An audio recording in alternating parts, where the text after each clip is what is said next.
Okay, so this is day 2. Welcome, everyone.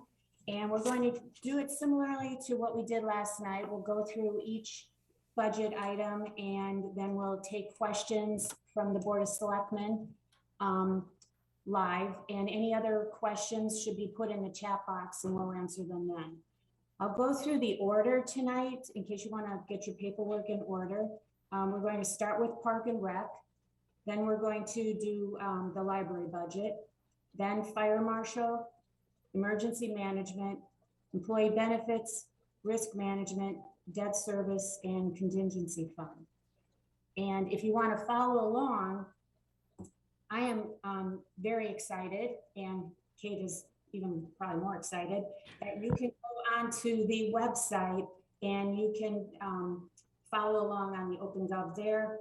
Or there's also a PDF file there that should help you with some of the bigger picture numbers. Kate, do you want to go through that? Yeah, let me share my screen.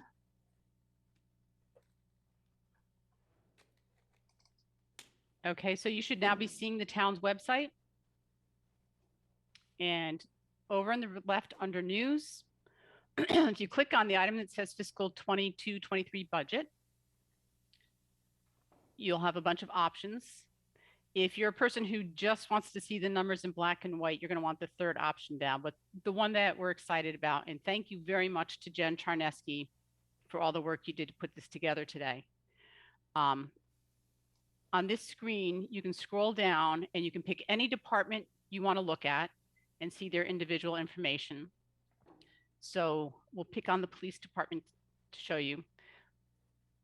It will bring you into the narrative for the department with some graphic information about their revenues and expenditures, accomplishments, objectives. Keep scrolling down, you get information on their revenues and expenditures, their staffing, and all the way down you get performance measures.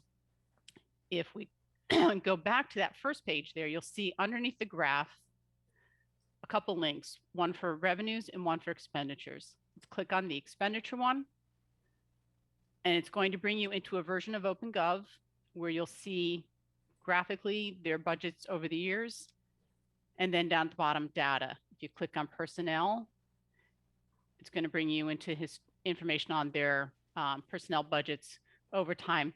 This is aggregate for the police department, so you're not going to see the individual org centers, but it's still a lot of information for you to look at and follow along. Otherwise, I'll be sharing on the screen and people can see what the Board of Selectmen is looking at. So I'm going to move to OpenGov, and we're starting with Parks and Rec tonight.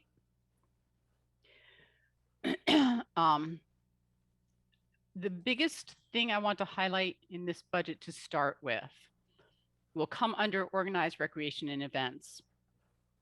And you'll notice a huge decrease. What we have done is made an accounting change and moved the self-supporting programs and their associated revenue to a special revenue fund, which we will address at a later time. But that caused the rather large, almost $500,000 decrease in this budget. Okay, so let's start with the administration. You're going to notice a slight decrease. Let me close this up a bit. A slight decrease in the full-time salaries. There's no change in headcount, but we had our longtime office administrator retired at the end of the year. And she was replaced with another town hall employee who comes in at a lower step in the same grade. So that's the reason for the adjustment you see there. It was not a cut. It's just recognizing the lower salary. As I mentioned last night, Parks and Rec and the youth department share 2 part-time clerks. They each budget for 1. So that's what you see here in this part-time line in administration. In the summer, they do bring in seasonal and temporary employees to help, particularly with the beach permits. And that's what you see here in the seasonal line item.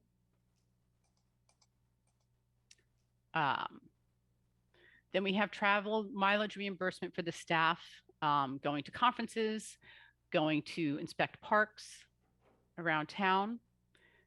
We do allow for, in this budget, the director and one of the assistant directors to go to a conference every year.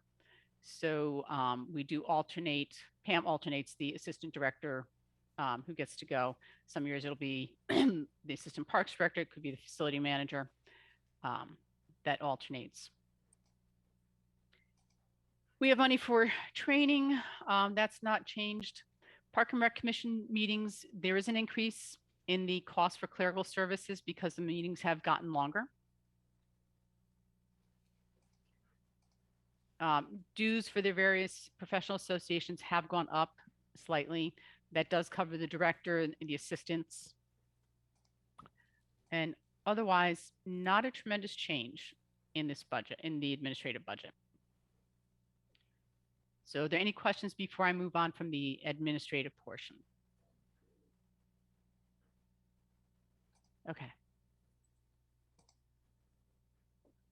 I'll cover revenues at the end.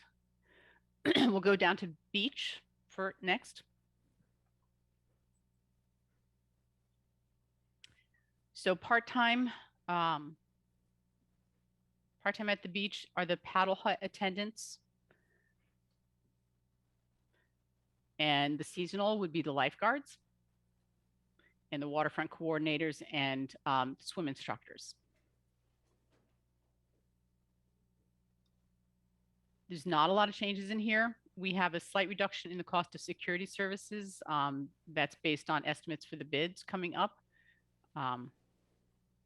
If you recall, we did increase this during the pandemic to have some monitors of the beaches. Then we've got uniforms, other things associated with the beaches. We do have some increases, large percentage increases in the operating supplies. You know, a lot of this is cleaning, but we also have, we're buying 4 more Adirondack chairs for the beaches. Facility maintenance materials, we've been experiencing increase in costs. They would also like to replace some signage and, you know, repair some of the benches. I think with the amount of use our beaches got during the pandemic, that these are really necessary and worthwhile expenditures. Sarah? Does this reflect any changes or programs or anything? In the beaches? No. Yeah, nothing. Okay. Any other questions on the beaches? Okay.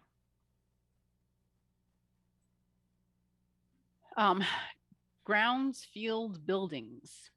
This is the maintenance of the parks. So this is a new item, the groundskeeping services. The commission asked for some funding to implement, as they put it, new standards of care initiative for the various parks. They want to do more planting and maintenance of the planting. So they were looking to do all the parks. And with it being a, you know, a difficult budget year and it being a brand new program, I reduced the amount so that they could do some, but more as a pilot program. See how it goes, and if it is effective and they want to continue it, we can look at increasing that amount next year. Pest control is the geese. Wait. Yep. I support the standards of care. I've listened to some of the discussions on the commission. It's my understanding that they want to make sure that this can take care of some of the invasives over at Cherry Lawn. Yes. That's a different. Is that a different line item? Where Yeah. is that? We'll be getting to it. Okay, thanks. Okay. This is more about landscaping, I felt. I don't know, Pam, if you want to add any color to that.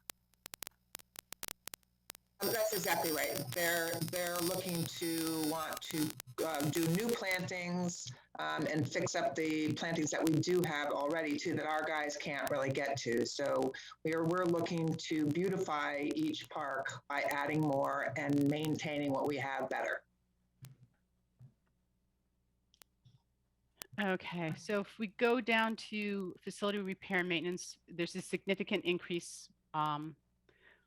It's just the cost of some of the things they need to do. So you can see here, playground mulch has increased dramatically. The contract to clean the facilities has increased. Paddle court repairs. Positive that our refuse contract has decreased. We have repairs for the concession equipment. Electrical work, there's quite a bit, and you can see Pam has provided a very detailed breakdown of the costs. This is where you see $8,000 to start the maintenance plan at Cherry Lawn to remove the invasives. We also have in here costs for organic maintenance at Highland Farms. I did cut this a little bit. There was reference to emergency work, and my feeling was that if the emergency happens and we need it, we'll handle it then, but let's not budget for the emergency. Or the invasive work at Cherry Lawn. Yeah, that's where the invasive. Yeah, and I absolutely support that. Thank you. Slight decrease in sewer use charges, but our next big increase going down to facility maintenance materials. Significant increase here. And again, Pam has laid this out very nicely. Increase for organic material at Casey Field. Increase in grass and seed and fertilizer in the turf. Allowance for plumbing repairs and electrical repairs, and also $5,000 to replace the picnic tables. So it's a big nut, but I do believe that it's justified. Yep, Sarah. Sorry, I was on mute. Does this cover work to make sure that Pear Tree is all, keeping up to the standards we would like, and, in absence of having a plan about what we're going to be doing with it long term? Yes. Okay. So just a question on the increases. Is it inflation increases, or we need more material for things like grass seed, and just the cost has gone up of what we usually use, or we need more of it? Pam, can you help out with that? Yeah, definitely cost increases, but especially when we had to go toward organic for Casey and Highland, which the organic material just went out the roof, and slightly increased in material, but mostly cost increases.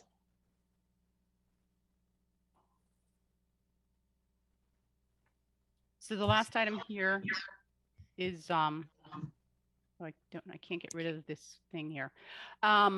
Waste containers. We're adding recycling containers for special events and at the beaches where we have concession operations. So we want to try and encourage people to be recycling. So we're adding containers. That's wonderful. Okay. Any other questions on the grounds and fields? Okay. Organized recreation and events. That's the one where, as I said, we have the big decrease. Part-time salary is up a little bit, but these are our supervisors for certain programs. What we're adding here is special needs aids programs. It's called it's a buddy program. And actually, Pam, I would like you to tell them about this. Sure. Every park and rec department typically has some money for handling special needs in their budgets. Historically here, we haven't really used it much because we've never had many people reach out to us asking to assist with these types of programs. But recently we did run into a large group of moms and parents that are looking for some sort of program that will help with all sorts of different special needs. It doesn't necessarily have to be in wheelchairs. It could be all different spectrums across the board. So we started this program called Buddy Leaders, and we are adding certain buddies to certain programs to help with kids that just need assistance. We're not calling them out. We're making sure that we add certain instructors there to make sure that all kids are included, they're all engaged, and we're getting kids either from the high school that are volunteering for community hours, or they're being paid minimum wage to help. So we are super excited about this program, and it's already currently running right now, and people are very, very happy about it. Okay. Other than that, you see the only increase is operating supplies, a small $400 increase. And like I highlighted earlier, the programming expense, moving that out to a special revenue fund, all the self-supporting items. Okay.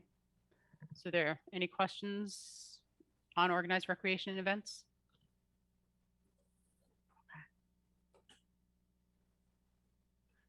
All right, the last segment of the operating budget is facilities maintenance. So this is the crew that maintains our parks.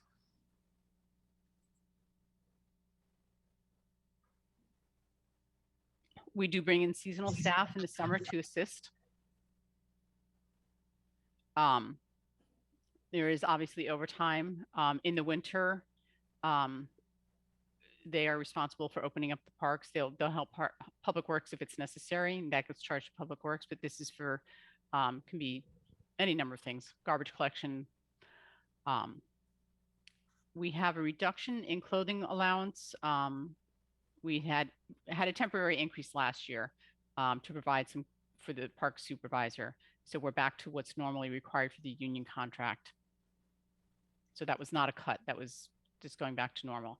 Otherwise, there's no major increase in here. Everything is status quo, and I think it's a good budget. Kate, I have a question on the overtime. So after Ida, when the beach was really washed out over at Pear Tree, was this account tapped for overtime? If they had to do work, yeah, it would have been. And Pam did ask to increase it, right. Assuming some extreme weather events would happen again. Okay. I cut that part out, again, on the theory of if it happens, we'll fund it. But I didn't want to budget for an assumption like that. Okay, there is a 6% increase, so there is some. Yes, there is, but that's wages, wage increases as well. Okay. They did increase the community events line to be able to have the crew help set up for the events.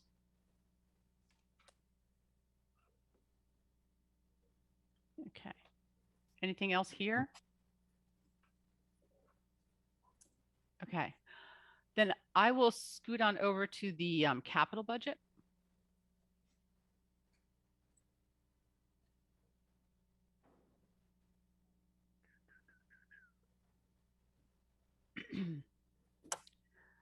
So,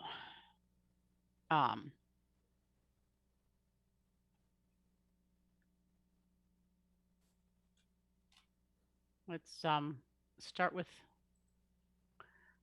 the big one. Proposal for the Weed Beach Meadow and Trail, $1.9 million.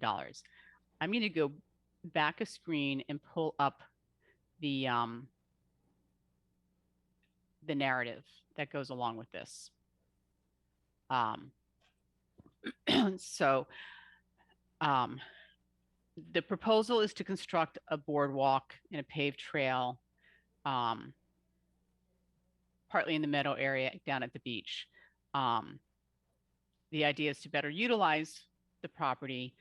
We know how highly used the beaches were during the summer, the first year of the pandemic. I think this is a really good project. I would like to see it happen. What gives me pause with it is the cost. And I did recommend in the revenue portion of the reserve fund budget that this be bonded. I think the only two things that, you know, I would want to consider here, and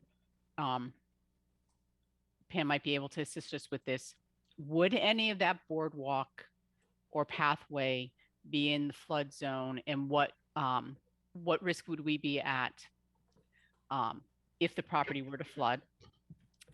And the other thing I would want to point out, it doesn't concern me, but I would point out that if we put this in, they are projecting that we would need to hire additional seasonal staff to maintain it. So I want to make sure that you see that. So Pam, can you talk to the location and what, whether or not it could be impacted by flooding? I am not under any understanding that it's in the flood zone at all. If anything, it was back where the dunes are now that are protecting any flooding that goes on. And certainly since I've been here, I've never witnessed any flooding, and nor have I been told that there's problems with flooding there. We are looking to fill in the wetlands, which we've already been approved for, by mitigating the wetlands to the other side of the property, to better utilize all that land that is sunk in as you drive toward like the sailing area.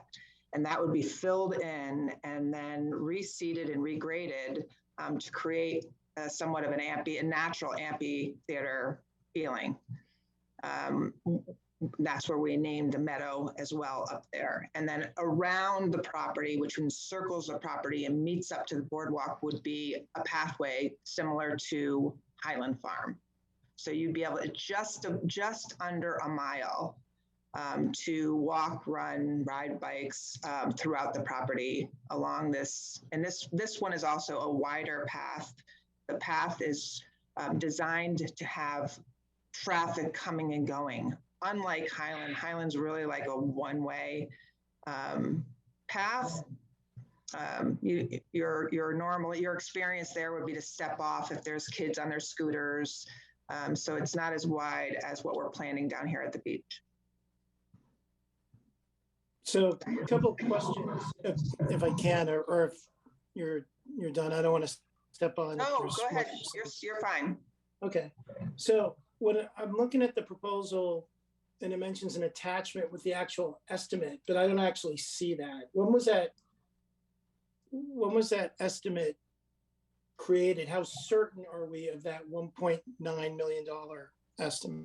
Okay, so I was working with the Darian Athletic Foundation with this, and we are still looking to negotiate with the Darian Athletic Foundation because they are very interested in partnering on this project with us. We had to put it on hold due to the pandemic.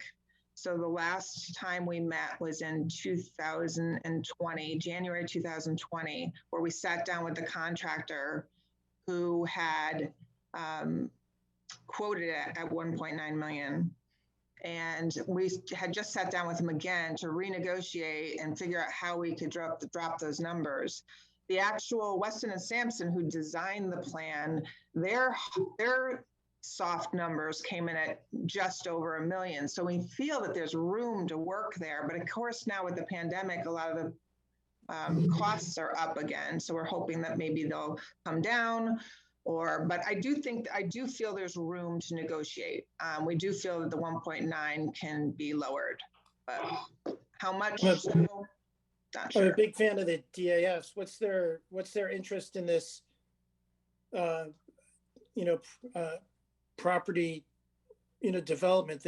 They're usually all about athletic fields and athletic usage, and obviously community stuff like the cross country area. So do they have a vision of how that fits into their vision Yeah, plan? I had presented to them back in 2019 this very plan. And they were extremely excited about being part of this because of the nature of what type of exercise and health and wellness that this plan created for the residents. So that's how it fit in their plan. They felt they had done so much for the athletic fields of the schools that they felt that if they really wanted to continue helping the town, that this is a great project to be involved with. Because of Would they be fundraising for it? They would, well, the original presentation was that they wanted to join hands with the town and the Darian Foundation, and all three of us at one point were discussing this, but at this point right now, it's Darian Athletic Foundation and the town. And we were kind of going in circles until the pandemic hit, and then we were going in circles. So I think the commission feels at this point, if the Athletic Foundation is still interested, then we're really happy about that. But we really want to move on this because we think it's a great project. We think that this will get, I mean, just seeing what happens at Highland for the use of that path, that Weed Beach gets so much attention 12 months out of the year that this would be used. Plus, we don't utilize the whole 23 acres. We really utilize about 5 acres of that property. But with this path and the boardwalk and the ability to use the short lane area that the town spent $1 million on 10 plus years ago would really be the way to do it. Are there any diagrams or actually, because I'll tell you, I mean, I could never vote for $1.9 million for a project that we don't know that that's a certain or close to certain cost, and I have no idea what it actually looks like or where it will be. Are there any diagrams associated with this proposal? I mean, obviously, if it's been sitting around for a couple of years, I may not have been part of those earlier. I could send something Yeah, to you. I could send a that was my visual. question. That was my question as well. Are there any visuals or to give us a sense of where this covers, where the path actually takes you? It would be helpful to get that. It may also be helpful to just get down to the beach and see exactly what you guys are talking about in terms of not only where it goes, but why it's bad that we don't have it. Because I agree with Mike, it's a lot of money. I can get you a diagram and a design that Weston Sampson put together. Yeah, Pam, we need all of it. This is a big dollar amount, and part of the issue is that there's so many pieces to this. There's, the Meadow, and then there's, some of the trails, and then the boardwalk. And I sat in the room listening to the conversations 2 years ago, and there was a lot of debate about whether we should have an amphitheater, what where the trail should go, and what kind of boardwalk material should be used. I mean, there was a lot of discussion, and the costs were getting so high that people walked away from the table. 1.9 million with no supporting documentation. And I support some of the work. I want to use some of that property. I think we should clear out a Meadow. I think we should do some of the work. I think there's an ability to do the work, but if we have not had an updated materials quote in 2 years, given the pandemic and the cost rises, it could be 2.6 million.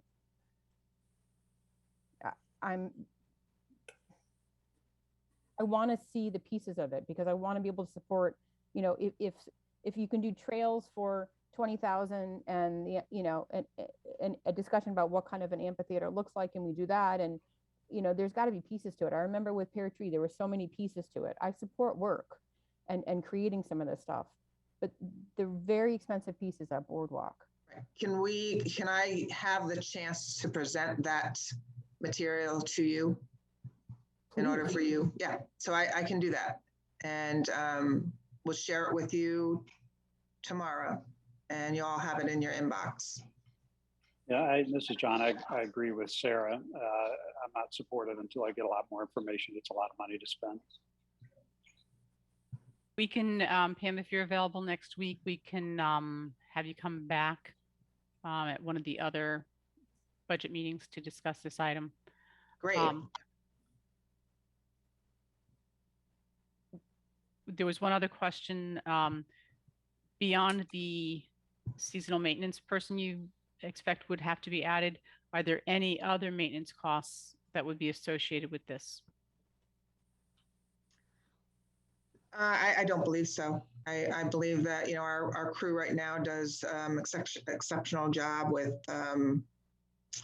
cleaning up and maintaining Weed Beach and Pear Tree. This is mainly about the pathway that would go around it, but I believe just the seasonal would be enough to help with that. With that maintenance, are we considering like snow removal and ice issues and any of those kind of liability issues that you can have with people walking around in a winter time? Not any more than we have at Highland. And we use our new stand-up blowers if the snow is the right consistency. We have 2 now stand-up blowers that are incredibly efficient at helping with that, especially with leaves in a certain season and snow, light snow anyway, not really heavy snow, but like we might get this weekend.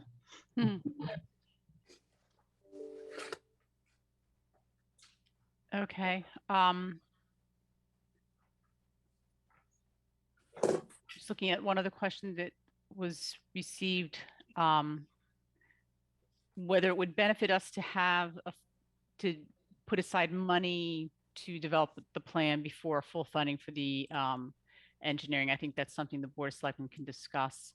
If it is greater than $1 million, our policy is generally that there would be a building committee for it. But that would be a discussion that the Board of Selectmen would have to have at the time. Okay, are there any other questions on this project? All right, I'm going to go back. I did receive a question asking if I could explain how capitals are shown in OpenGov, how you see what projects are assumed to be bonded or paid for by funds on hand. So the capital, I'm going to go back out to the beginning of the list of budgets. The capital is called, it's RFCNRE, which stands for the Reserve for Capital Non-Recurring Expenditures. So that's how you enter it. And then just like the operating, it's by department. Each department has on their proposal, the main screen, the first one you go into, each one will have a 6-year plan.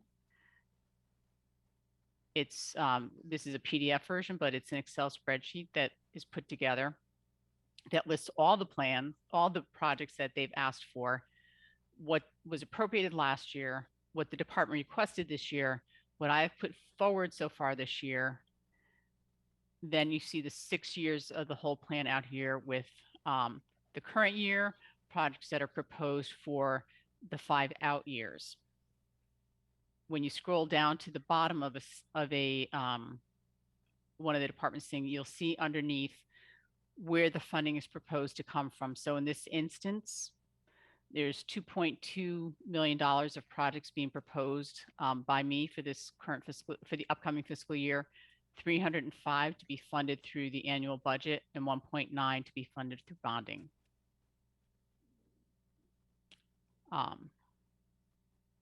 You'll also see on that main page, each project will have a write-up like what we just looked at for the Weed Beach Meadow.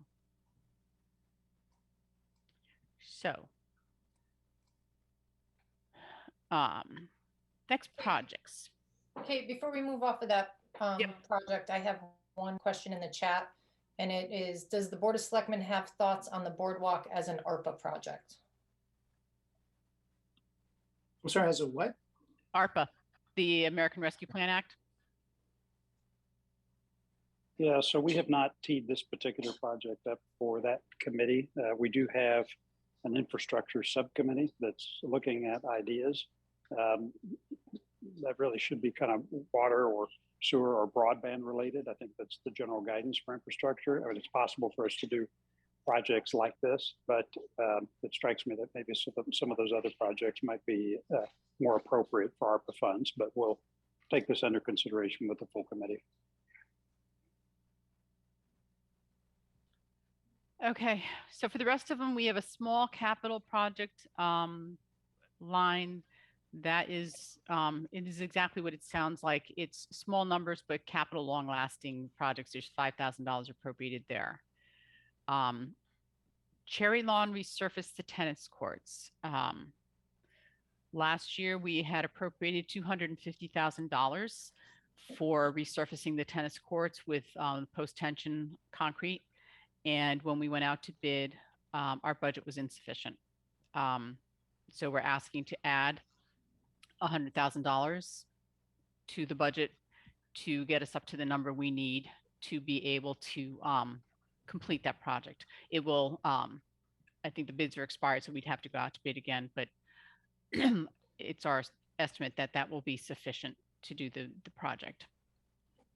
$15,000 for ductless air conditioning in the concession booth at Weed Beach.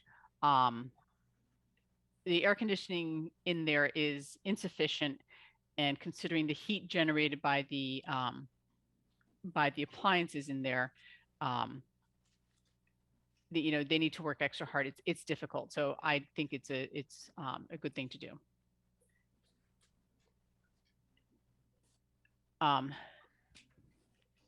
The McGuan playground replacement. I'm going to go back and pull up the narrative on that. So this is a large amount seems like a large amount, for playgrounds, but it's a large, large playground area. It's past the current equipment is past its useful life at 20 years old. So it could become a safety issue if we don't replace it. We have a surface underneath it that needs to be maintained for safety. And, I would point out this is the park that is going to be nearest to some of the redevelopment that's going on. It's also near the Heights, and it's near some of the more densely populated neighborhoods. It's also where we have the Challenger Field, and I believe, Pam, am I correct that some of the equipment there is ADA accessible? It is an ADA, yes, accessible playground because of the surfacing, which is a rubber tile. And it is the surface when you deal with rubber tile or poured in place to allow for ADA accessibility, it is more expensive than just chips, which can't handle a wheelchair. So. Okay. So does anybody have any questions on this project? So is it oh, sorry, go ahead, yeah. Marcy, go. Is it a complete redo of everything? The swings, everything that's in there is going to be brand new, or is it just the surface? Everything in there will be brand new. This is a highly used park. I support this. I'd love to see maybe the vendor quotes. Is it going to be bigger, Pam? Is it going to be kind of the same footprint? Well, I actually had put more money in, but I had a vendor come out and say he really feels that this footprint's smaller than, say, Cherry Lawn, that we really could have a beautiful replacement of all the equipment and the surface for $175,000. I had originally had over $200,000. And remember, you can choose, there's so many different playscapes to choose from, being, anywhere from 20,000 to 500,000. Yeah. So, I'm going with the vendor's suggestion that we can get, if we're going to build it, we want to build something that's challenging for the kids and fun too. So, and that ADA compliance piece is important. That swing is huge for some of those kids. Yeah. Right. And poured in place is, I had one vendor quote that was $90,000 just for the poured in place and $110,000 for new tiles. So as you can see, it doesn't leave a lot of room, but it is not a huge playground. So we should be fine with the 175. Okay. Pam, what's the intended age group for that park? It has two playscapes, one for 2 to 5. Actually, now it's 18 months to 5 years old. It's the new ages, and the other one's 5 to 12. So it has both age groups. Okay, thank you. Mm-hmm. One quick question with regard to the park. I haven't checked in on the Board of Ed budget, but do they have any playgrounds they're considering or that their donors are considering doing. I know typically the PTOs do those parks at the school, but if they have something teed up, there may be an ability to share some of those material or labor costs. That I don't know about. I do know that one of the elementary schools redid their playground and generously donated a swing set to us that was in decent shape, but we haven't used that yet. Does that answer your question? Thanks. I just don't know if it's worth making an inquiry to see what they have going or planned, because if they have vendors already considered and it's similar material and items, there may be a cost savings there. We can take a look at that. Sure. Yeah. Okay.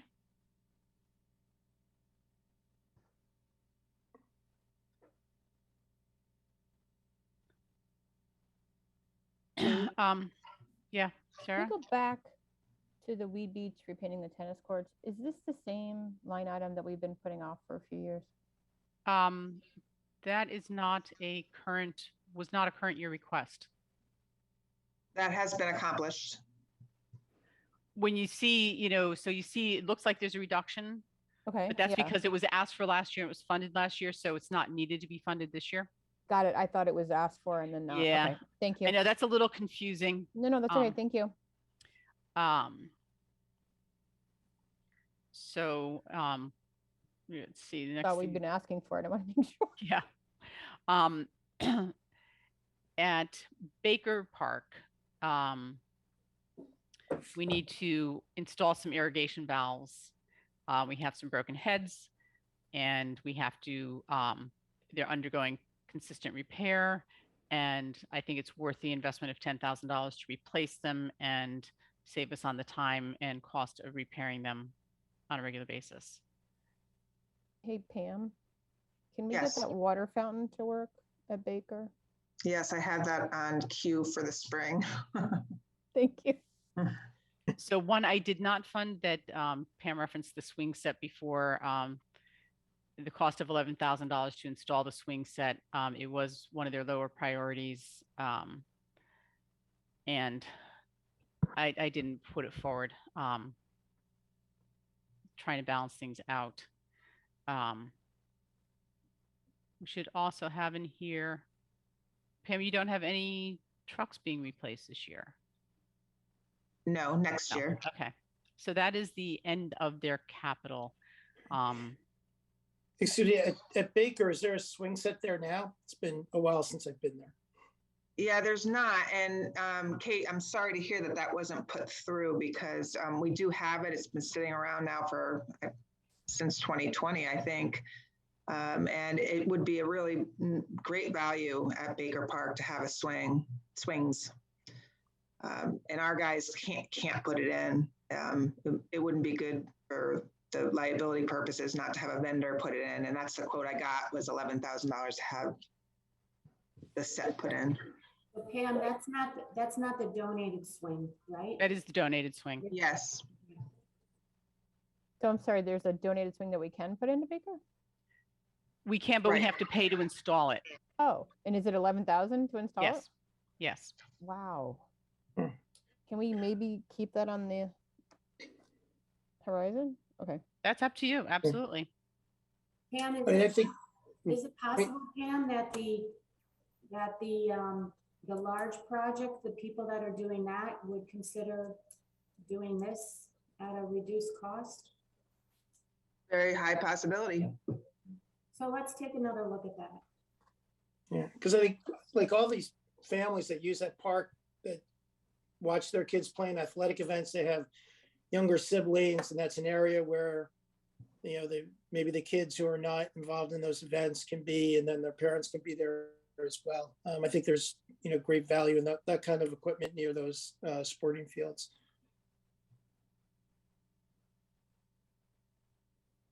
Pam, has somebody taken a look at it to see where it's going to go safely? Yes. Okay. It's kind of a small space with all kinds of hills and stuff. I'm just curious where you. There is a decent Wouldn't be sized on the area there. hill. There's a, Okay. there's a. Good. it's Nobody's almost launching off. It's an extension. If you go down there, there's it's an extension of the actual playscape. So you would actually take out one of the wood piece of the square, if you would, and extend it and fill that, right? So yeah, there's a very nice place for it.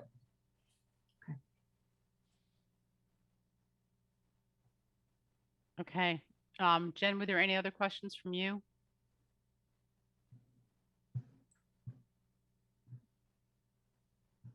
Any other questions? No? Okay. Okay, so are we good on Parks and Rec? Well, oh, we need to go back and look at the revenue. I apologize. We should have done that before.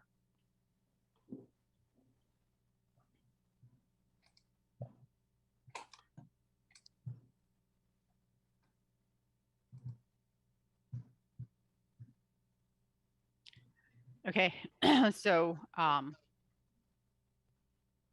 beach and facilities, the biggest revenue there is, as you might imagine, the beach parking permits.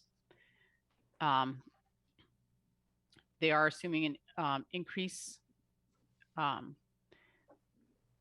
in this line item because there's a $5 increase in the fees from last year.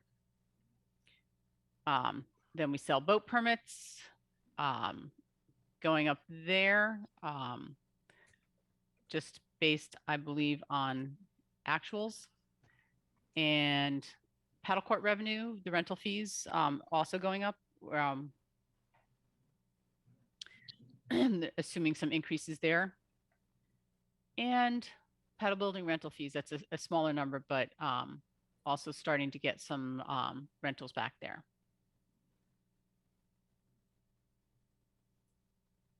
Pam, on the paddle, have you considered adding more paddle courts over at Weed? Yes, we actually had put in a court for 100,000 in this fiscal 23, but our commission felt we should push it out 1 year since we had so many other projects going on. So we have it in our 6-year plan. Just to clarify, the increase in the beach permit was a prior year.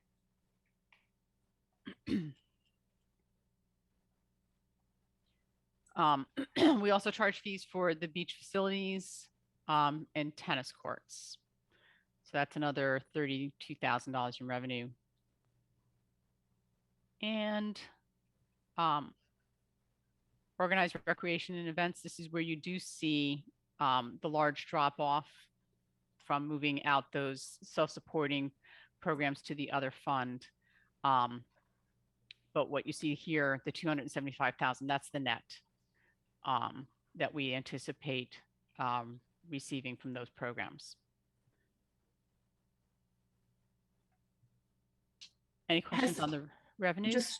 Just a question. Has there been any consideration in adding any kayak storage down in those areas? I know that there's been wait lists and things have increased tremendously with COVID, people using the beaches. Is that an option? Yes, we're actually having our crew build another storage rack for Weed Beach this winter. Great, thank you. You're welcome. Okay.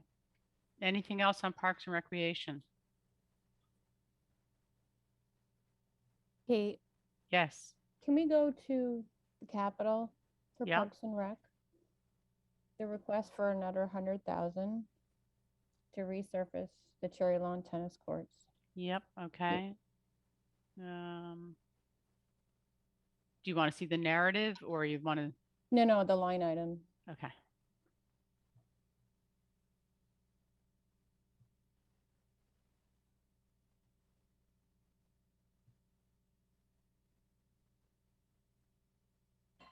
It's right here.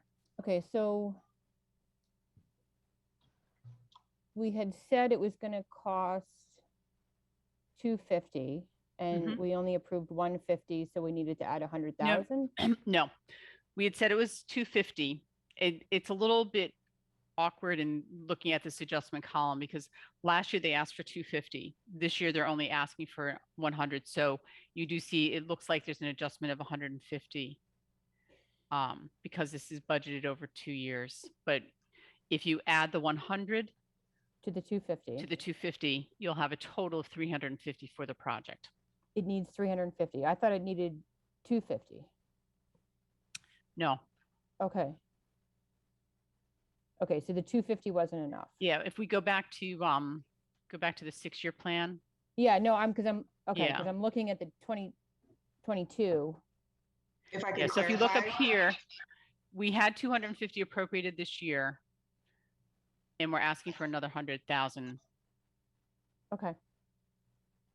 We Okay, were what's- kind of stunned when the prices came in. Okay. And It's Pam, did we? material costs. Material costs went up. Cement went up, and this is post-tension courts, and all the fencing materials went up. So we were left with. No, not thank enough. you. I appreciate it. That's why I was worried about the walkway project, because everything is so much higher. Was there multiple bids that were used to get that 350? Because gosh, that's a big jump Yes. for you guys. I'm Mhm. sorry. Yes. Okay.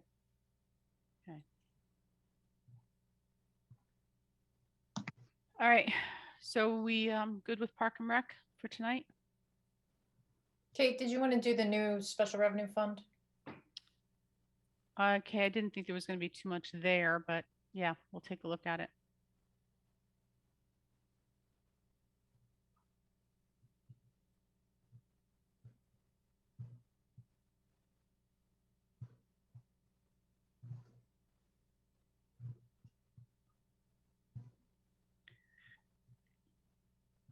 Okay, so what we have is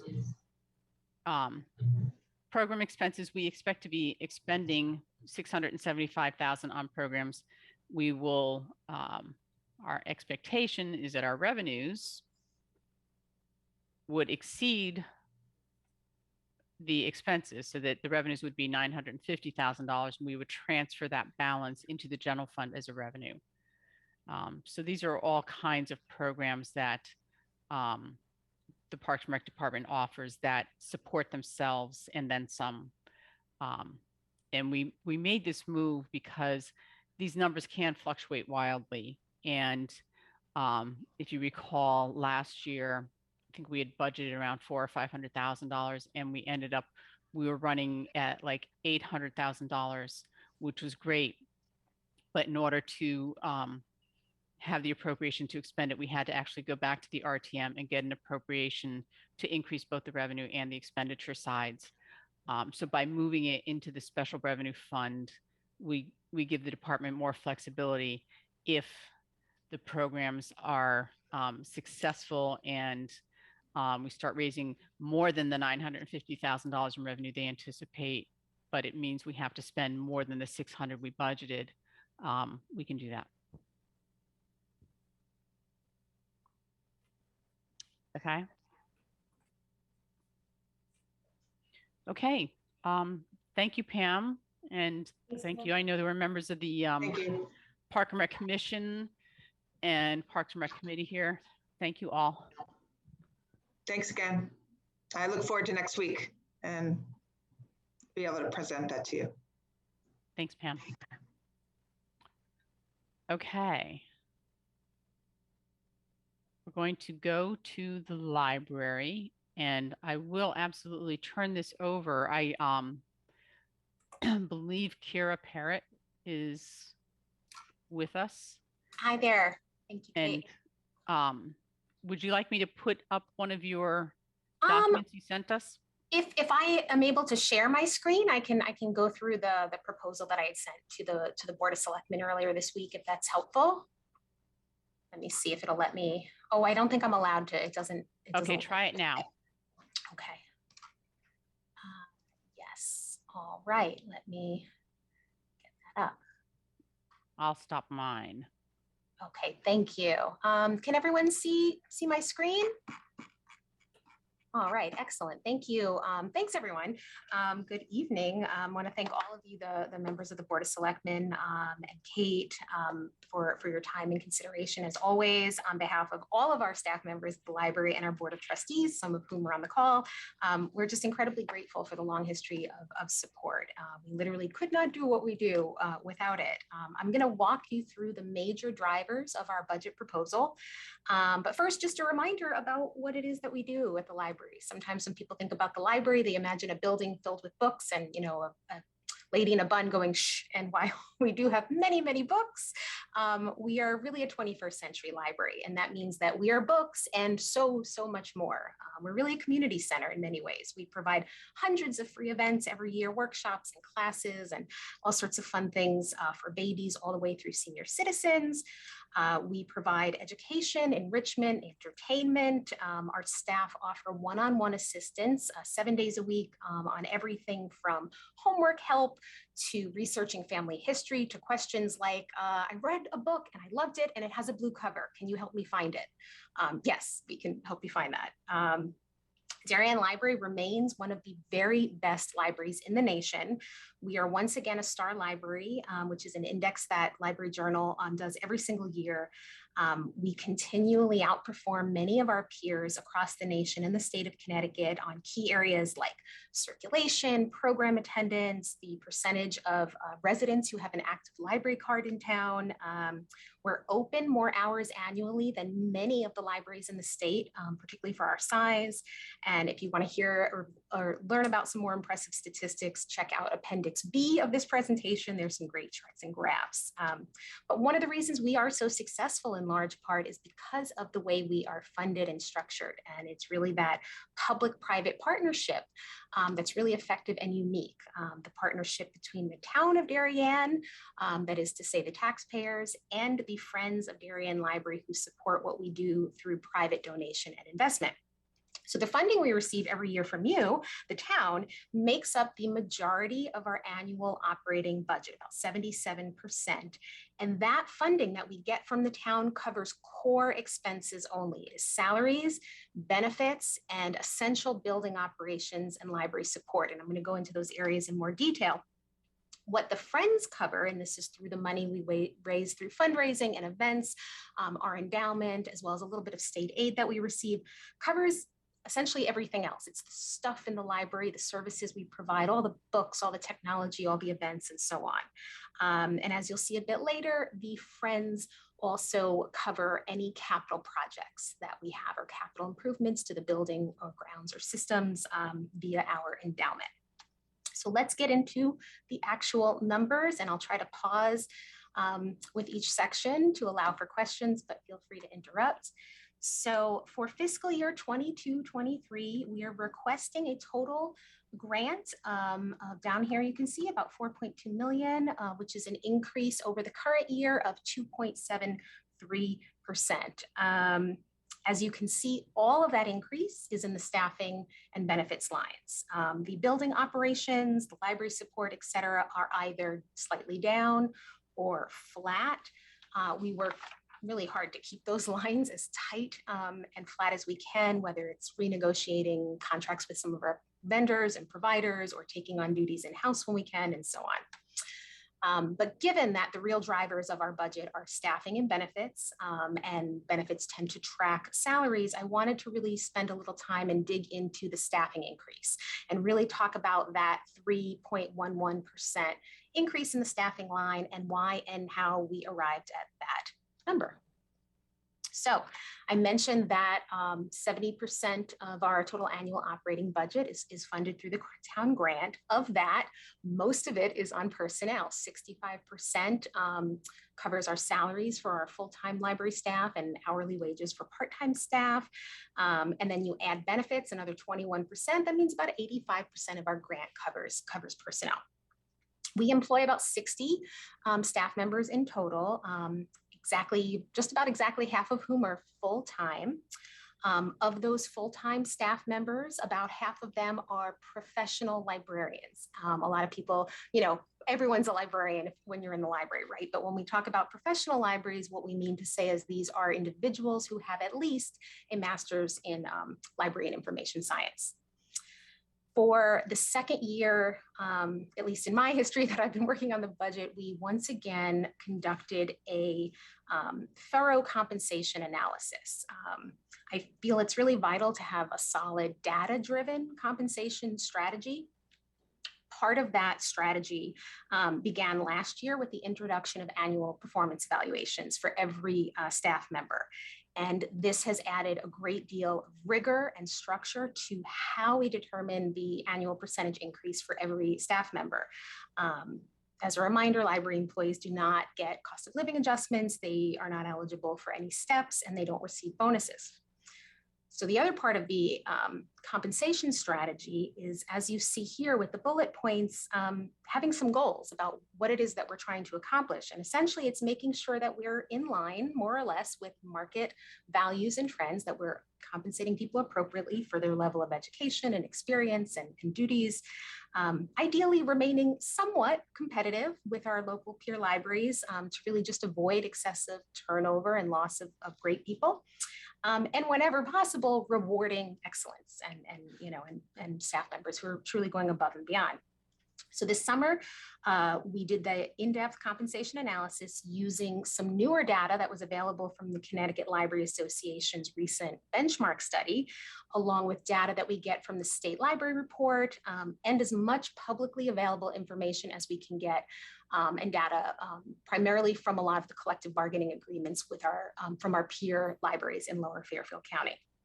And we benchmarked every full-time position in the library.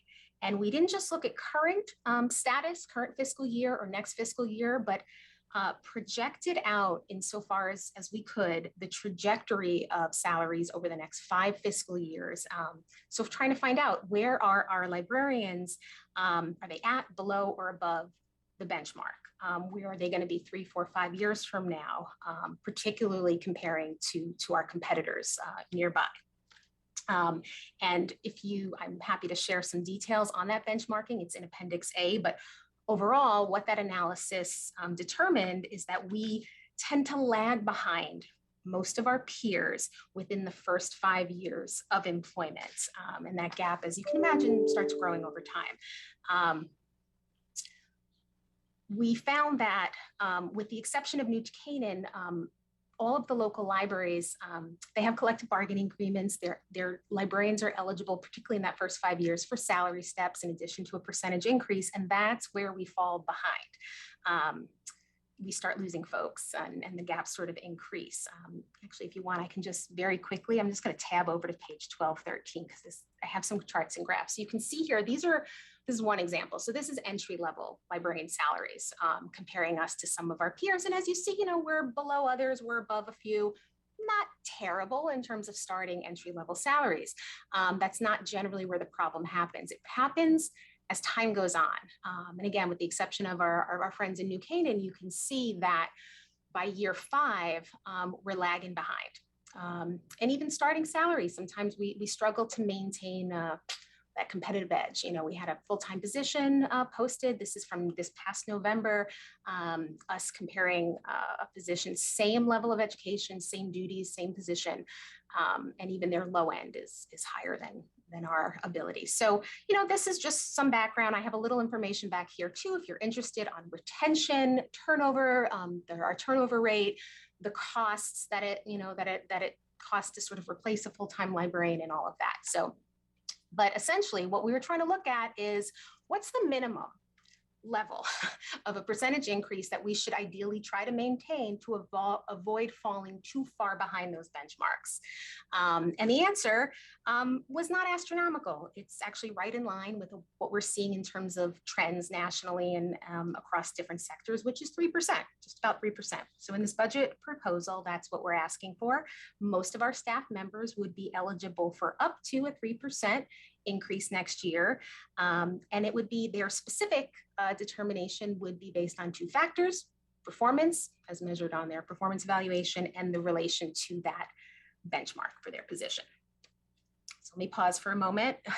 There's a lot of data thrown at you if you have questions about that. No, I just want to say thank you for doing the compensation analysis. It's very important. Thank you.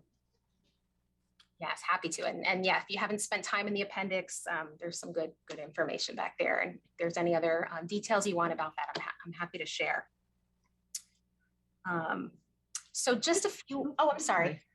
Is there a breakdown of how many librarians serve each constituent, I guess, that walks in? That Norwalk seemed really, really high cost, price that they were paying, but do they have a larger amount of people that they're serving, or I'm just curious as to why that. I mean, I know in terms, I don't know if it's in the there's Appendix B that has some of our metrics comparing us with the local libraries and state. I know pre-COVID, we have always been the busiest public library in the state of Connecticut. So in terms of foot traffic and just like volume of what's happening on a daily basis, we outperform everyone in the state. COVID has kind of shifted that we're all over the place. But even still, we circulate more books even during COVID than any other library. We do tons of programs compared to our peers, our attendance. So I think the salary discrepancy is more a result of their collective bargaining than a reflection that not to disparage our very hardworking and wonderful peers across the region and at Norwalk, but I think that's more of a reflection of that as opposed to that they're doing a lot more individualized help or things like that. Kara, how many, what percentage of the people that visit the library are from out of town? I want to say about 15 to 20%. And that is data we mostly get from library cards. So we track the percentage of active library cards, who are residents, who are non-residents. We have a little bit of that data from other metrics like program, but that's our main way of gauging that.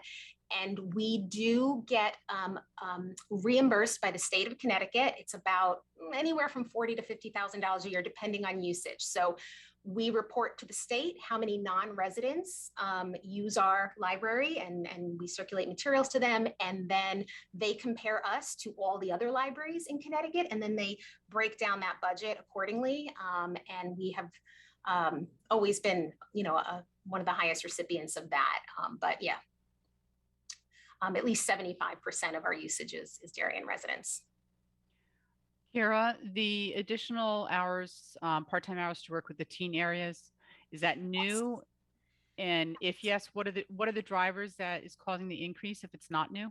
Great question. So yeah, you'll see if you're looking at that the big budget spreadsheet over here, that 0.34 increase. So our headcount is the same. Our headcount is flat to the current year. One of the things we did during the COVID era, some of you who have been in the library may remember on the lower level of the library, right next to the teen lounge, there used to be a computer room where all the public computers were next to each other. We decided to move those computers and relocate them to the second floor, and the help desk person, who's kind of like Apple's Genius Bar, the person that helps with the computers and tech assistants, was moved to the second floor to spread them out, because people don't want to be elbow to elbow in a tiny computer room these days, which was great. But the impact of that was that individual who was staffing the help desk could often do double duty and kind of keep an eye on the teen lounge in the afternoons and the evenings, so that we didn't have to staff that separately. By moving it upstairs, that means that if we want to keep the teen lounge open, and we actually are using that, we expanded it into a quiet study area, homework area for teens. So we love that. We like having more room for our teens. It's been well used during midterms, but we have to supervise them. So we need a little bit of extra hours to make sure we're staffing that appropriately. Thank you. Yeah, you're welcome. Some of the other things that you might see in the staffing lines, we have some percentage changes from department to department. Again, our FTE has not changed. We have just reorganized a bit. So we have the help desk moving to the second floor, meant that it has come under the management of a different department. So that was one shift. We've moved some like a full-time position from one department to another based on need and what we were seeing in terms of usage and where the library need was. And a final note on salaries, this doesn't necessarily impact, this is not necessarily reflected in the big spreadsheet, but I thought it was worthwhile to mention that we every year allocate a certain percentage and dollar amount to cover salaries and benefits for staff members whose job duties and responsibilities are primarily about fundraising and, directly supporting the Friends of the Library and the board. And we don't believe that taxpayers should, shoulder that burden for fundraising activities. So every year we allocate that. This is current year, that those numbers you see at the bottom of the slide. We have not developed our Friends budget for next year, but we will do a similar analysis, rework and recalculate those numbers and allocate once again to cover those costs. Anything else on staffing or salary? Do you have a sense, do you have a sense for how your benefits increase splits between health insurance and the town imposed pension costs? Well, let me get over to the benefits slide right here. So I'm sorry if this wasn't part of staffing, so. Oh, no, but it's perfect segue. So we have budgeted a 4.1% increase. That is inclusive of health, dental, and our long-term disability. We are not part of the town's health insurance. We are part of the Connecticut State Partnership Plan. We are part of the town dental plan. And so all together, we're only seeing a 4.14% increase, which all things considered is not terrible. We've seen more singles lately. It's a trend that we're seeing currently among our employees, more singles rather than families. So that has sort of maybe helped offset, at least in the current year or so. There was a question asked a couple months ago, and I can't remember who it was, but they asked, how do we compare to other libraries in the region in terms of the total amount of benefits, our benefits package? So I have some of that information here from the latest state report. As you can see, this is total benefits paid per FTE annually as of the last year, and we're kind of right in the middle of the pack, sort of. You look at the median is about 23, we're at 21. So sort of where we should be, I think, in terms of our benefits package overall. We are very grateful and privileged to be part of the town retirement plan. That is a number that Jen, thank you, just confirmed that is official and voted on. So that is a 1.7% increase for us. And the town liability and property insurance is also in with the town, and that has also been, as far as I know, confirmed. Got it. Thank you. You're welcome. The comparison of the benefits is, that's important because it's a part of the compensation where, in some places, maybe other communities, their compensation is higher because their benefits are worse. Right. So I'm glad you did that. Yeah, very happy to. I'm glad that they have the newest data too. The report came out right after that discussion. So any other questions on benefits? You can also see the further breakdown on this big detailed spreadsheet here. Obviously, Social Security, don't have a whole lot of control over that. We have a small line for unemployment compensation, which is it's remained flat for a long time. We just budget at $1,500, and that has generally been sufficient.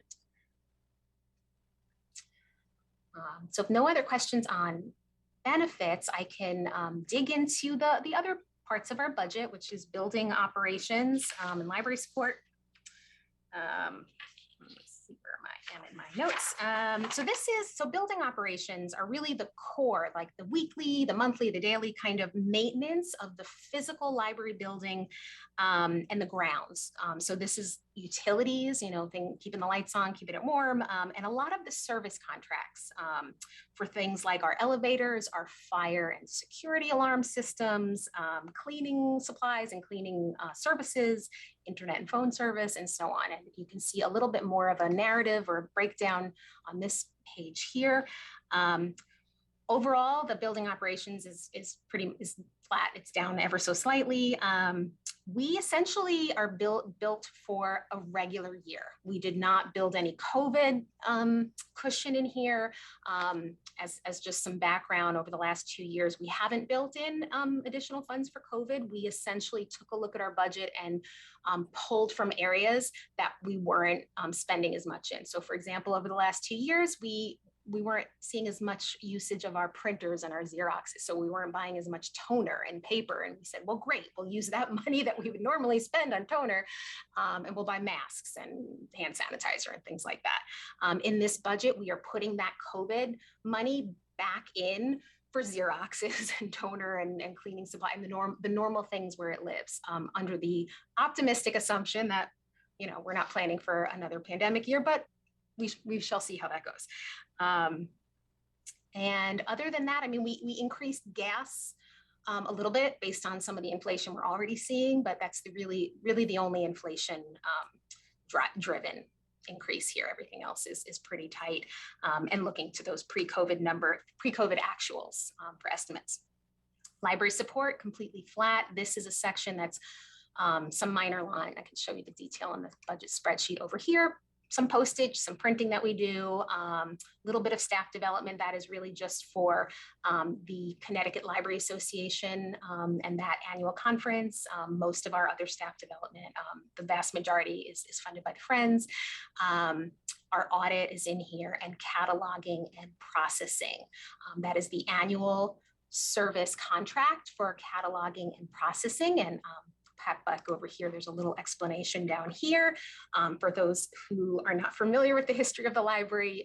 Pre-2009, so back in the old building before we moved into the new library, this was work that was done by a team of full-time employees, and this is, you know, all of the cataloging for every, you know, all 120 some odd things that we circulate, all the labels, the barcodes, the RFID tags, all of that processing that has to happen before the book can go on the shelf and out to a community member was being done by a team here. And when we moved to this building, part of the agreement was we are going to eliminate that staffing and benefit costs and have our vendor do it. It's more cost effective over the long run. So that's why that remains in the budget.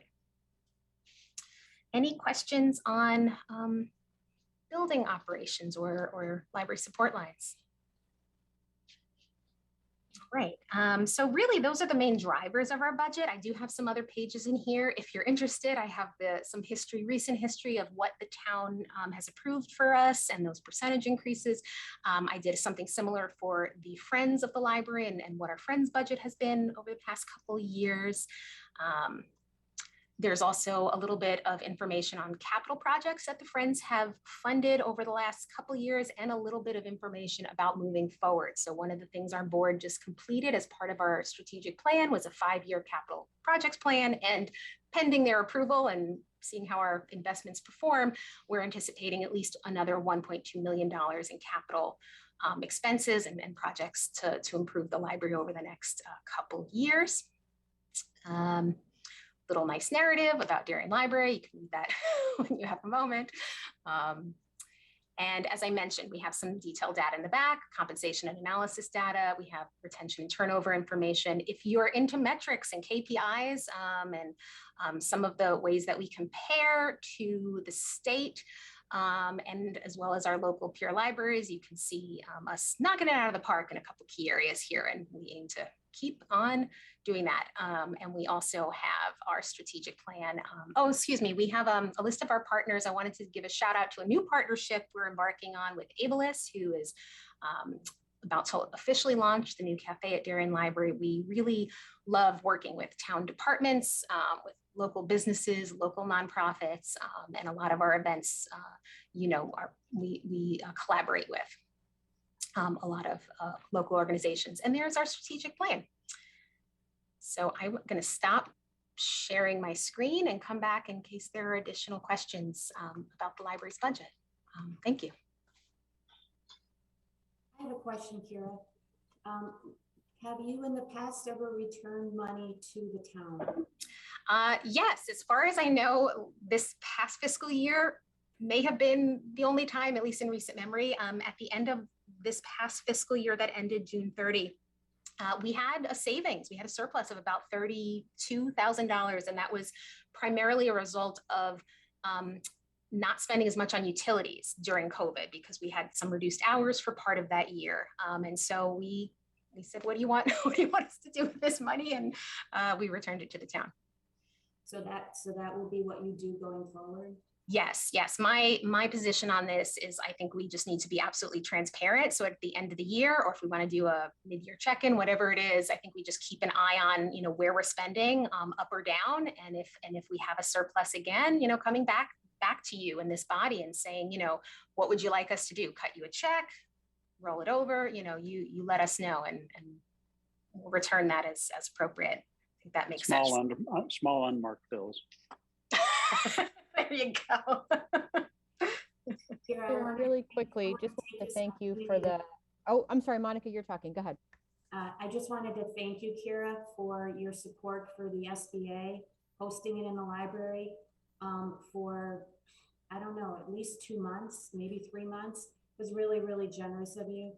And thank you also for posting opening positions on our commissions and committees. That's another very generous thing for you to do with your time. So we appreciate that on the town level. It's our pleasure. You're very welcome. Kira, thank you so much for this detailed budget. I did have a quick question, and it might be something I just didn't see if it's in there. You have down the breakdown of what the Friends of the Library gives every year. Was there a proposed for 23? I think I saw 22, but not 23. No, so not yet. So I have the current year in there, but we don't start developing, our board does not start developing our Friends budget until about March. We begin that process and it gets finalized in June. So that lags a little behind. And the thing about the Friends is we're raising the money as we're spending it. So it's partly fundraising events. It's partly our endowment, a little bit of state aid, but that's pretty much where that funding is centered. Thank you.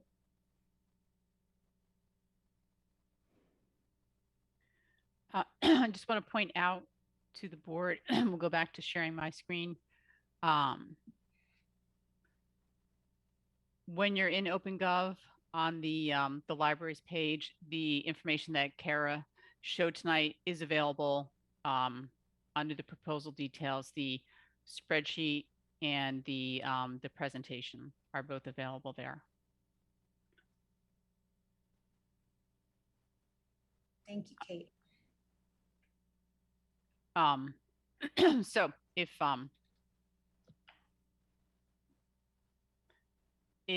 we're done with the library, Thank you. We're going to thank you for coming, and I think some of your board members and staff may have been here. Thank you all. And next up, we were going to go to the fire marshal's budget.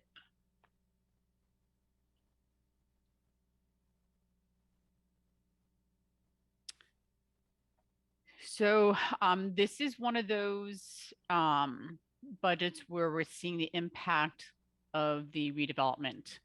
The fire marshal requested, well, let me go back a step. Currently, we are staffed with the full-time fire marshal. There is a deputy fire marshal who also serves as our emergency management director. So he's half in the fire marshal's budget, half in the emergency management budget. We have a secretary, and then we have currently four part-time fire inspectors, one of whom also serves as our blight officer. So the fire marshal asked to convert 2 of the part-time positions to full-time positions beginning July 1.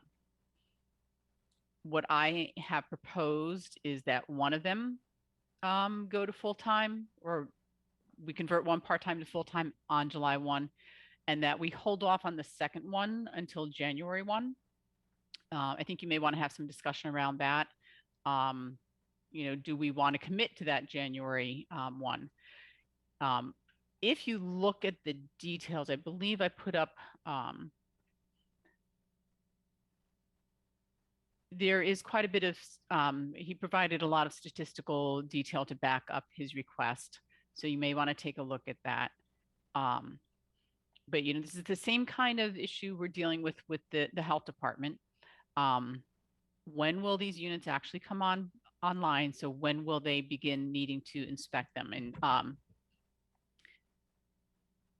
this really, there is an absolute going to be a need as all these developments come into play for more hours, because they have to inspect every unit in the multi-unit buildings every year. The real issue is, when is that need going to come to fruition? So what you see here, some of the changes are my moving, some of the money back into part-time from his request and reducing the full-time. Over time, there are times when they are called out after hours for fires, if they have to do an investigation of the fire. Travel is minimal. We do provide vehicles for the inspectors because they have to carry quite a bit of equipment, and we'll see in the capital request for additional vehicles. They are, like so many of us, required to maintain certifications. So you see the cost bumping up here slightly to add for additional certification training hours and dues. Slight increase in equipment repair maintenance. They need to repair some of their radios and their self-contained breathing apparatus units, and those need to be tested annually. Wireless, the bump here would be to provide self-service for the new full-time positions. They, like the building department, do their inspections out in the field, so they need that connectivity. Informational materials, they have to buy new code books. And uniforms, the bump up for the uniforms would be reflecting the if we go for the 2 full-time people, they would be union positions. So there's an obligation to provide a certain level of service. But regardless, even if they're the part-time, we want our inspectors to be appropriately attired and identifiable to the public. So I'll stop there for questions on this operating budget. Kate, in terms of timing for these individuals, like with the police officers, there's a fair bit of training that's required before they can be sworn and can actually be productive.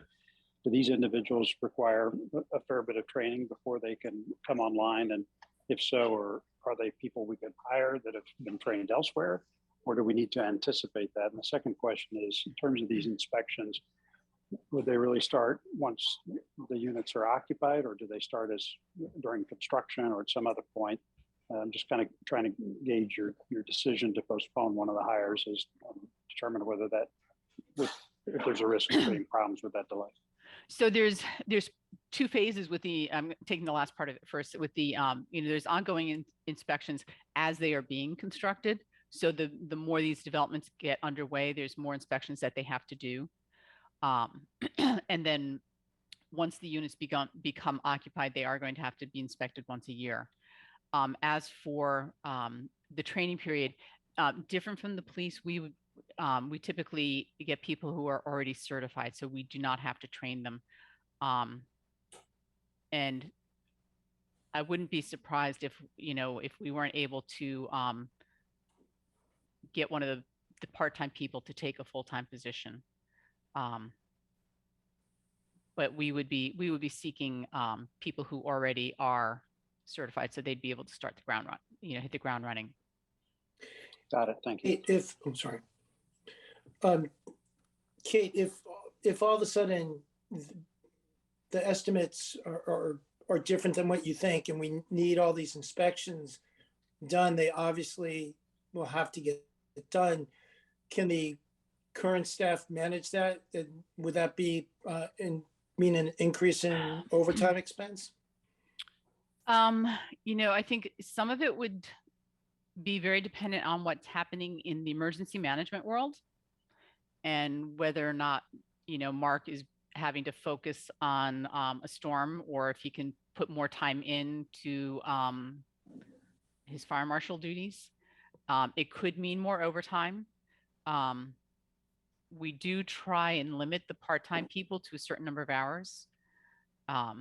There are some things that they do that are not required by law that we could put off. They do education programs. So if we had to, in a pinch, say, okay, stop doing those for a while so you can focus on these inspections. I think there's a number of ways we could handle it in a short-term crunch. Thank you. Can you go back to the detailed sheet?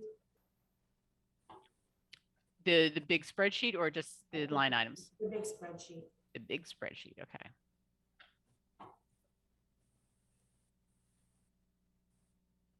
So I'm looking at the top number, and I calculate we have about 300 new units coming on with the 3 projects, 297 actually, and I think Parklands is another 60.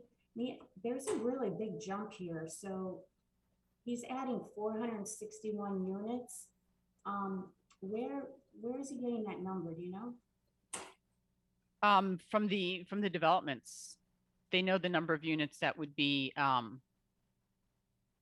in each unit, in each building. Right, but we have that, and it's not 461, it's 297. The 460 number So if you right look- here, that's the time. No. No? If you Where look at, go to the top line, yeah.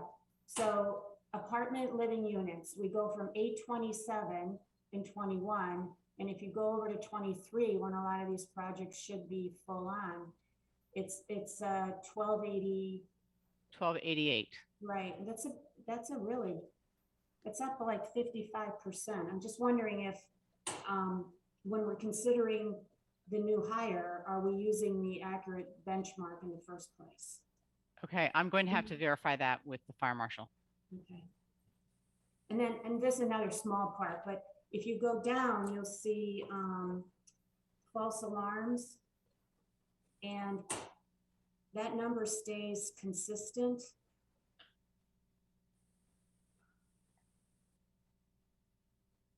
And I'm just wondering if we have all of these new units, should that number not go up? That's a good question. Which brings me to my revenues. False alarm charges should go up also, correct? Well, we don't get the false alarm revenue in the general fund. Where does that go? Well, that goes into a special fund, it goes into the false alarm fund. When the RTM set up those the ordinances, they designed it so that the revenues would go into separate funds, and they're restricted for use for the fire false alarm can only be used for fire related stuff, and the police false alarm for police stuff. The fire commission is the one who gets to decide how to spend that. Okay. How to spend theirs. The police commission decides how to spend the police money.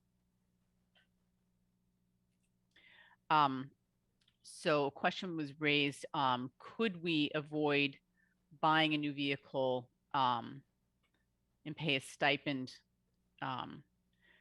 to the full-time fire marshals to use their own vehicle? The issue with that is the kind of equipment and that they have to carry. Basically they'll have a full set of turnout gear. They'll also have testing equipment, self-contained breathing apparatus, and they need a rather large vehicle to contain all the equipment that they need for inspections or for any fire, if there is a fire and they have to investigate the causes of the fire. So it would be, I don't think we can expect somebody to have a personal vehicle the size that would be able to carry all that. And we have talked about it. We have had that discussion. I asked previously. Are there any other questions on the operating here? Okay, I'll go over to the capital for the fire marshal.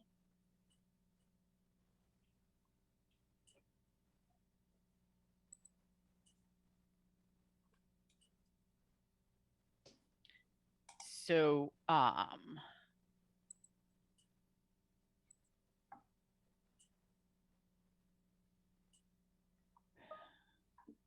what you can see, what he's asked for is one vehicle. And so, it looks a little, that the whole adjustment thing with the 30 last year, 31 this year. The request for this year is $62,000 for a new vehicle. That would be a large, like an F-250 kind of size, or a Tahoe, that kind of size. Also, along with that would be the radio replacement. This is all the equipment that has to go into it. They did suggest taking an old police cruiser, not cruiser, Explorer for the 4th fire marshal, and the $8,000 would be just what's required to fit up. So I met with our public works director and our fleet mechanic to talk about it. And we are trying to look at the fleet kind of holistically, making sure that, you know, if we buy a new vehicle, that it's going to where it's most needed, you know, where we can do hand-me-downs and, you know, something that's going to have light use around town. You know, maybe they get an older vehicle, and the vehicles that need to have heavy use, they get the newer ones. So I think we will probably look to move this into the control of the Public Works Department, so that they can best equip our fleet.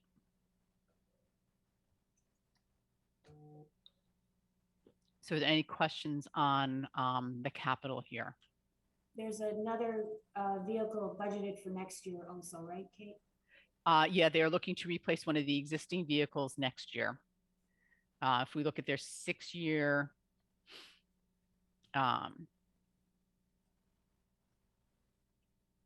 they would be looking to replace one of the current vehicles in fiscal 24 and another of the current vehicles in fiscal 26.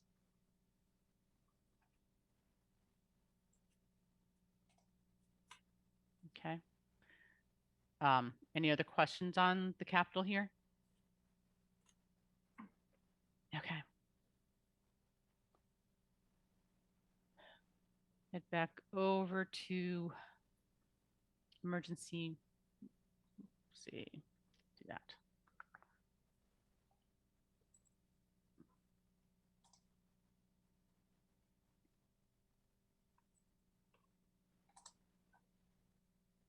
Hey, Jen, would I be allowed to have both open at once under 2 tabs? Yeah, I believe so. If you do an open and new tab. Might be easier than going back and forth. Okay, that's the wrong budget.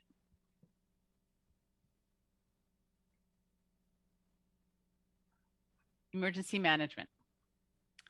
So this is, I think in the olden days, it was called civil preparedness. We've called it disaster preparedness. What you have here, the salary is 50% of the salary for the deputy fire marshal who serves as our emergency management director. Slight increase in cost for him to attend the 22 International Association of Emergency Managers Conference. Other than that, the increases are relatively unremarkable. Looking for program expenses, those are some of the supplies he needs for in case of emergencies. Software support.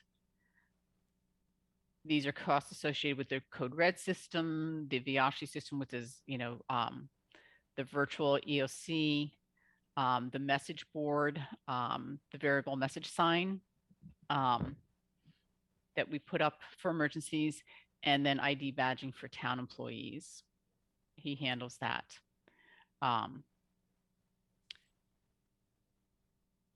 Our costs for satellite things for shelters in the emergency operations system have gone up, and we need to have cellular modems now for the variable message signs. Operating supplies down a little bit, and personal protective gear, we do not need to replace anything this year. That's why the decrease there. So there are any questions on emergency management operating?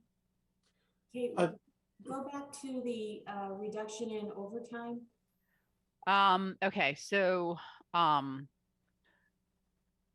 the deputy fire marshal is no longer, and hasn't been for a number of years, no longer a union employee. because of his role as the emergency management director, he is not eligible for overtime, and had been receiving some for a couple of years, and we caught it and corrected that. Thank you.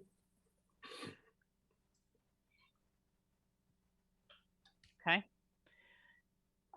So Kate? yes, sir. The radio system maintenance, how many radios is that to maintain for 125,000?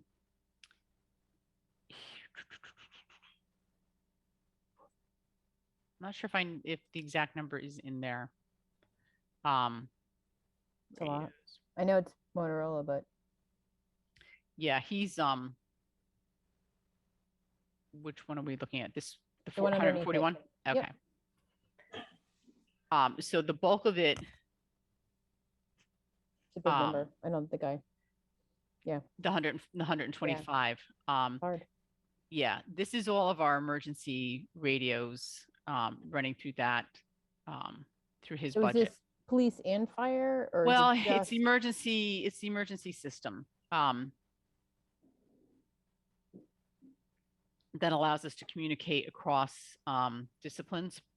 I can get some additional detail if you would like from Mark on that. Sure.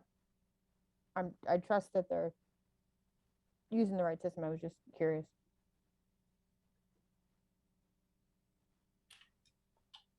Okay, there was a request for capital. We'll hit that real quick.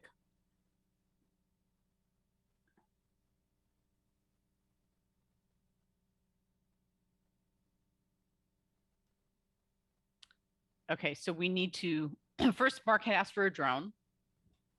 And I cut that because we are funding it under the police budget. But then we need to replace radios. So let's go look at the details of that.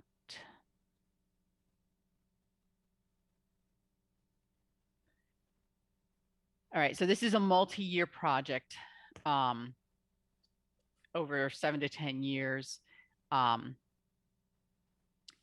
We have some of the radios that are at their end of life, and so we need to replace them. It is part of the EOC. It's not really something I see as optional. So it would replace the equipment that provides the EOC and dispatch the ability to use the two ways, as you can see, to communicate by themselves and with our neighboring agencies. Kate, how many pieces? I mean, how many radios? I will check on that with yeah, Mark. I just don't see it in this request. Yeah, I don't see it you. either. Hey, Kate, when you look at the expenses for that, when you scroll all the way over, it shows $1 million. Yep. It is an ongoing replacement. It's one of the things, you know, you'll probably get sick of seeing radio replacement, but Big number. yeah, the $1 million, I don't think we have his second page out there, but the $1 million is out a number of years from now. No, I'm on expenses on the OpenGov page. Yeah. You show 120 adjustment, and then the proposed is $1 million. That's a proposal for one of the out years. That's the proposal for fiscal 28. Okay, I don't have that number there. Okay. Yeah.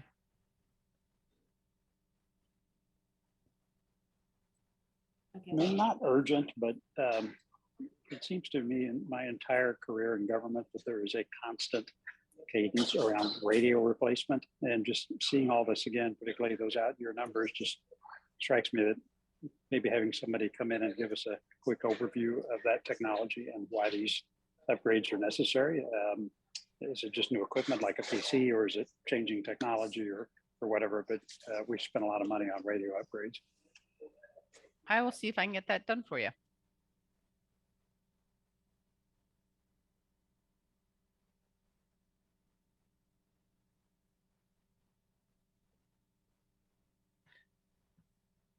Okay, if we are good with emergency management, we're going to go to some really exciting stuff.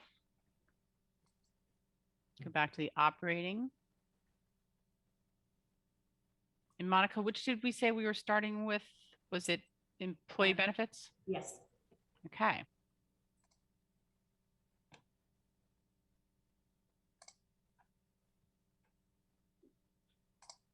All right. Our first line item is tuition reimbursement. You'll see I did decrease it there. It's our expectation that one of the people that we were budgeting for is not actually going to be going for the classes, but under the union contracts, they have a right to a certain amount of tuition reimbursement. We also do afford that benefit to non-represented employees. There are specific agreements related to these where they have to get certain grades. It has to be related to their field of work. It has to be approved by their boss, by me. And if they leave within a certain amount of time of our having paid their tuition, they have to reimburse us. Consulting services, this is a new line item to hire a consultant to advise us related to the 457 plan, which is it's a voluntary deferred compensation plan for employees, but as the fiduciary, we have certain responsibilities. And so Jen put out an RFP this year to hire a consultant to advise us on our plans as they are, and we would like to have ongoing consulting available to us to make sure that we do our due diligence as the fiduciary. The big number here, employee benefits. So you can see it's broken down by bargaining unit group and by the type. So we have both premiums, we have the HSA contributions that the employer makes for the employees. We also have anywhere we're adding staff that would be entitled to benefits. The initial budget was assuming a 15% increase in our premium. We have since been able to get it down to 8%, but we don't expect it to go lower than that. And it's based on our history. So you'll see reduction to get us down to the 8% renewal, and then a further adjustment for the reductions in the requests for full-time employees that I made. Okay, so that'll go back up if we add any headcount back. Yes, it will. Yeah. So this is our share. It does, all of it is reflective of the agreements we have with the various unions for premium shares, which did all go up this year.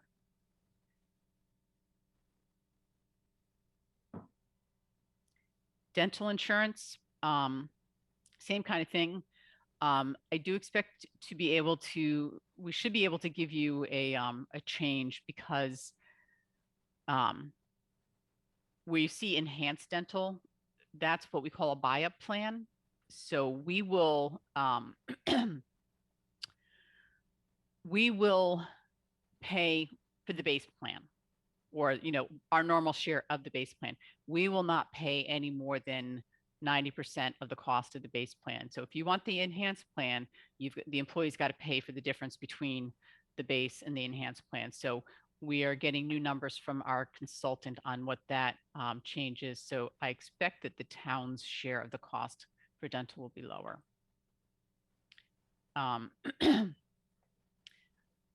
Wellness, this is the employee assistance program.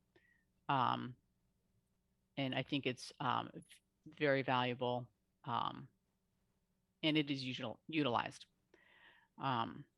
Life and AD&D for town employees, long-term disabilities for insurance for the town hall, from the non-reps, Public Works Union, and the police. The town hall union does not have long-term disability insurance. Social Security, kind of obvious. Pension fund, that's determined by the actuaries. Accrued leave redemption, we budget for the possibility that employees will retire and have accrued leave that they are eligible to be paid at termination. We have been reducing the amount of, how do I put it? What people might be eligible for. We've been gradually, clawing that back through union negotiations and through benefit changes for non-represented employees. But you can have an employee go and depending on how long they've been here and what their pay level is, I think, Jen, would you agree that one employee could wipe that out? Yes. It's not, we don't have many that could, but there are a few who could wipe it out with one retirement. Unemployment compensation. We are self-insured for unemployment. And I think we've been able to stay pretty steady there. Actuarial services. This is for things that we ask the actuary for outside of the pension valuation. So if we were to ask them to cost out something to do with labor negotiations, if we wanted to make a change to a pension plan, we would it would be charged here. This defined contribution, we now have the Public Works Union, and hopefully soon the Town Hall Union will be, new employees will be going into the defined contribution plan. So this is the estimate of the total town contribution for that. And then you have the police pension and police retiree medical contributions. Those are all actuarially determined.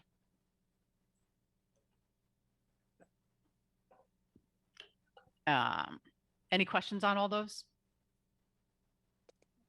Kate, when you did your summary on Monday, one of the things you mentioned was that the increase in health insurance was driven by claims and that they're higher. And so I'm wondering if that was just claims kind of across the board, or if they were driven by a small number of really large claims. And if the latter, do you have access to any kind of service that would, say, a consultant that would help someone facing a claim like that navigate the providers and come up with a more efficient solution? I've just seen that in private business, and I've seen those models to be pretty effective in those cases. Do we have access to that kind of thing through our plan? Well, one of the problems we have is that we're not actually entitled to know who the claims are for. So if it's an employee who reveals HIPAA information to our HIPAA officer, we can know that. But, it might be a spouse, it could be a retiree, and we won't know who it is. Well, I'm not saying you have to know who it is, but just whether that service is available. But this is my first question, which is the driver sort of a few very large claims, or is it sort of a general rise in claims that have caused this? The driver, it was some very large claims. And one of the things they do is they take a look at the claims, and some of them are clearly claims that are not going to continue. Others are long-term illnesses, and will be impacted more by those for ones that they estimate will continue to be ongoing large claim costs.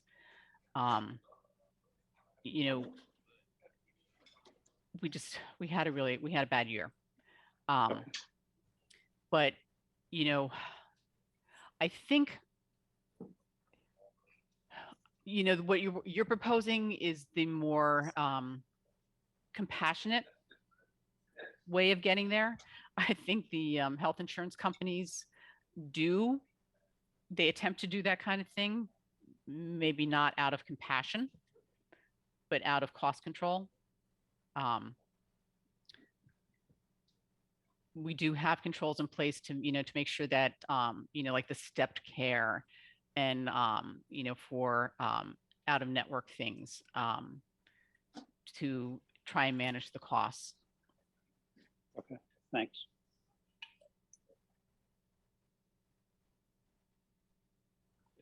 Okay, if there are no other questions on employee benefits, we will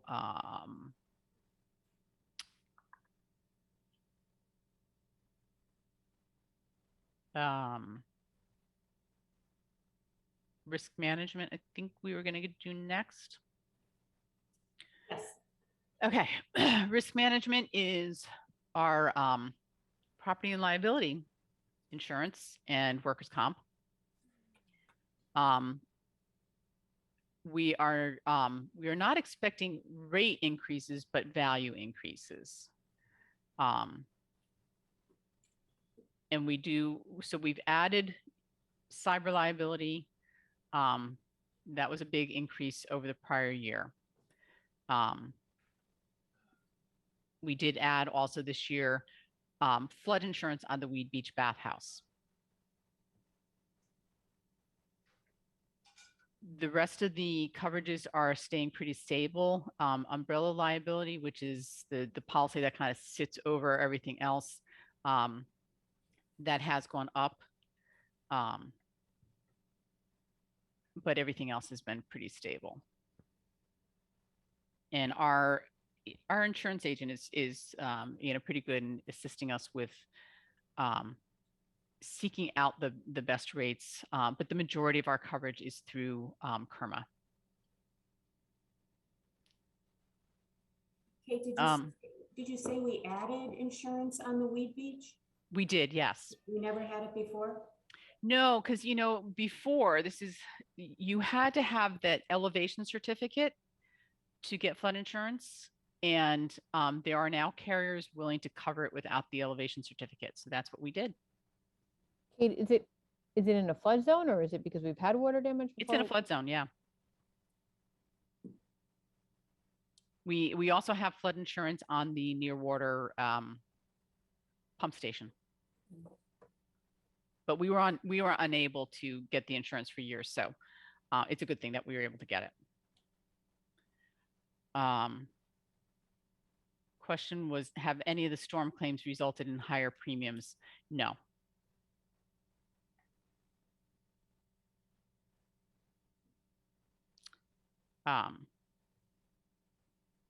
Okay, so if there's no questions on risk management, we're getting Just to a quick question, Kate. Yeah. Do we have access to see the actual plans? the plans. I'd just be curious. Yeah, I'd be curious to see the health insurance plan. I'd be curious to see the liability plans, just to kind of look what the coverage is. I can send you the liability policies. And I think I'll talk to HR. I don't know if we have anything. Let's scoot over and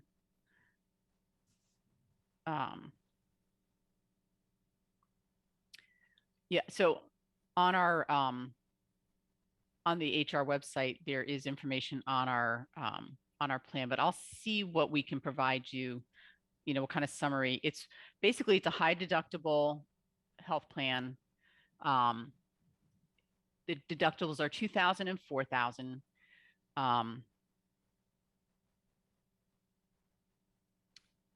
We trying to think with the other And we contribute to that HRA or HSA? The HSA, we contribute 50% of the deductible to the HSA. We do have some people who have HRAs because of their age. They're not eligible for HSAs. I feel like there's something I'm blanking on that's an important component. We do have copays on the drugs. Do you hit your deductible? Okay. Yeah, after you hit your deductible. But I'm sure we have a summary that Kate, that we can send you. Thank you. You don't pay the 50% on the HSA if the people do not get the health insurance, correct? Oh, correct. Yeah, no, you have to be covered to get that. We do have, with certain of our bargaining units, we do have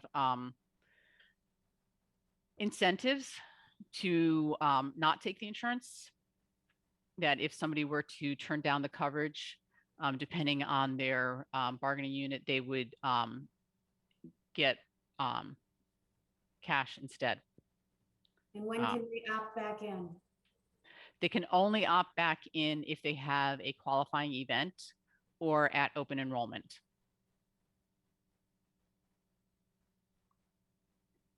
And if they were, if they have to opt back in due to a qualifying event, the payment in lieu of coverage ceases. The police get theirs up front, so they have to actually reimburse us if they come back in. The rest of the employees get it on a biweekly basis, and it would end as soon as they come back in.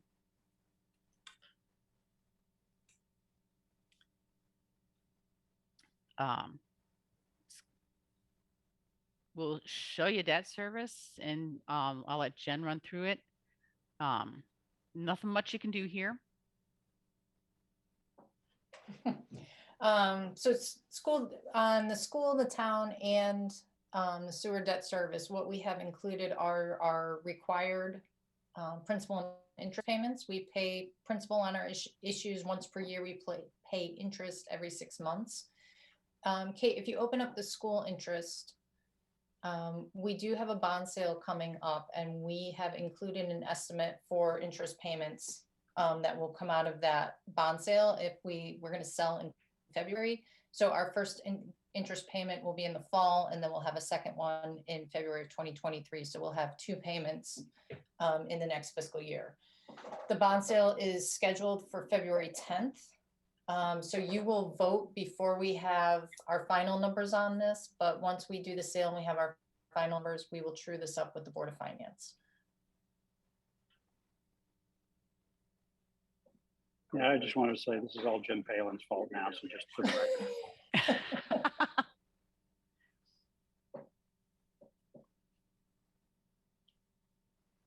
So is there any, there's some town debt in the upcoming issue? Yes, there's a little bit of town debt. There's a little bit of sewer debt, but it's primarily school debt for Oxbridge. Okay. Any questions on debt service? Okay. The last fun and exciting account that we planned to cover tonight is contingency. So there are 2 line items here. The first one is employee salary set aside. This is an account where we put funds for union contract settlements and for the wage increases granted to non-reps. You see, it'll vary widely from year to year, and it really depends on primarily on what contracts might be open and how long they've been open. We don't, what is it saying? You don't talk about Fight Club outside of Fight Club or something like that. We don't talk about how we came up with that number. If any of you want to know, please reach out to me or to Jen privately, but due to negotiation strategies, we don't talk about that, how we come up with that number. Contingency, I did propose an increase, I think, as we talked about last night, there's some things that I've cut that I'm concerned that maybe we will need. So I've increased contingency from where it was budgeted last year by $50,000. Any questions? That was all we had planned to cover last night or tonight. I will tell you some follow-up on things from last night. The town clerk has advised that because of the changes to the RTM regulations that occurred on Monday night, we can cut $500 from her advertising budget. I have reached out to the Beautification Commission to get more information on what they actually had planned to do with the funding and what the impact of the cut I proposed may be. Somebody asked how many cemeteries there were. We are responsible for 7 cemeteries. The age group that the depot wants to reach out to and expand to is 6th, 7th, and 8th graders. You asked at what point does the full assessment come on? So generally speaking with homes, it's often triggered by the CO, but it could also be the, and this is from the assessor, if he's out doing inspections and he sees a home that, was under construction and now they have curtains up and, flowers planted and things in the window that he can see evidence of people living there, but no CO, he will put the assessment on and he will notify the building department. With regard to the commercial properties, while they're under construction, he can increase their valuations based on the approvals that they have for the project and based on the percentage of completion. And, as it gets complete, some of the increases may come from the level of occupancy, because it's not just the buildings being done, but where it's commercial property, it's what income are they generating by having like a tenant move in. So I wrote down one question. I don't know what it was about. The question said, how many clients now? So if anybody remembers what that was about, let me know. Human services. Human services? Yeah. Okay. I will be meeting with the youth director to talk about the revenues tomorrow. And I reached out to the health director, and yes, we can increase revenue in the health department on the assumption that there will be some new food facilities in town. And I'll have to go back and check my emails. That's the exact number. And we are working on an inventory of the signs. And I still need to get you the quote and the timeline for the website development.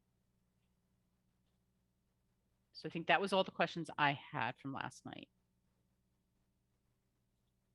Are there any more questions in the chat box? I don't have any. Jen, do you? No, I don't have any either. I think we tried to address them as they were coming in. So if nobody else has any other questions, does anybody have any questions for Kate or Jen this evening? None for me, thank you. Wanted to say thank you for posting the information on the website. Kate, I don't know if it was you or Jen. No, it was Jen. It was Thank you, Jen. Thank That you was very much great. for doing that. No And, questions, Sharon. Thank you. I do hope that people go and look at, because I think, all right, I'm just going to be a nerd. Okay. Well, I can tell you we picked up 3 site hits during our meeting that we didn't Really? have on there before. So, It's you know, really nice to have that. Thank you. if you look at the whole thing, I mean, look at this. All right, this is the whole town. This is just the town side of the budget. But isn't this, I mean, you can look and you see how they all relate to one another. And if you want to go back, you can go back over the years and see how it has changed. These all include the Board of Ed, but you can see the, the pieces of the pie. And you could actually go down and, like protective emergency services, drill down and see how much that is police, how much is fire. Then in fire, where does that go? There's a lot of stuff you can get out here. So I hope that people do take advantage of it. Thank you, Jen. You're welcome. So Monday night, we will be covering the fire departments and public works and police. It's going to be a big night. Okay. One request for me, could someone please send a meeting invite for the interviews tomorrow night with the link and details? Is that possible? Well, yeah, we have to discuss how we're actually going to be doing that. So we will let you know how that's going to work sometime tomorrow. Okay. All right. Thank you. Okay, if nobody else has anything else, I think we're good for this evening. Okay. All right, thanks Okay. again. Thank you. Thanks, Jen. Good night. Good night. Good night, everybody.